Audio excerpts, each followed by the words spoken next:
গ্রহরাজ শনিদেব। তাঁর কৃপায় একদিকে যেমন পথের ভিখারিও রাজত্ব লাভ করে, অন্যদিকে তাঁর রোষানলে পরম ঐশ্বর্যশালীও পথে বসে।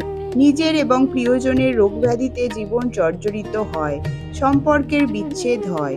কাজেই এহেন শনিদেবকে সমঝে চলাই একমাত্র বিকল্প। আজ জেনে নেব শনিবার কোন 7টি কাজ একদম করা উচিত নয়। 1.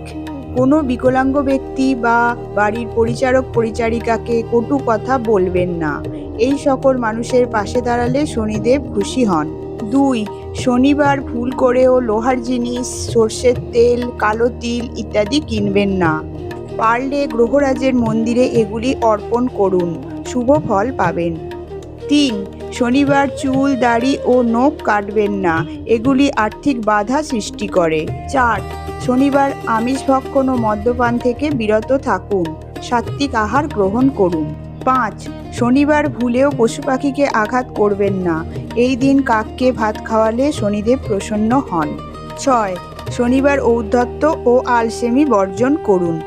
7. শনিবার আর্থিক লেনদেন সংক্রান্ত কোনো সিদ্ধান্ত নেবেন না, কারণ এই দিনটিকে ধীর কর্ম ফলপ্রদ দিন বলে মনে করা হয়।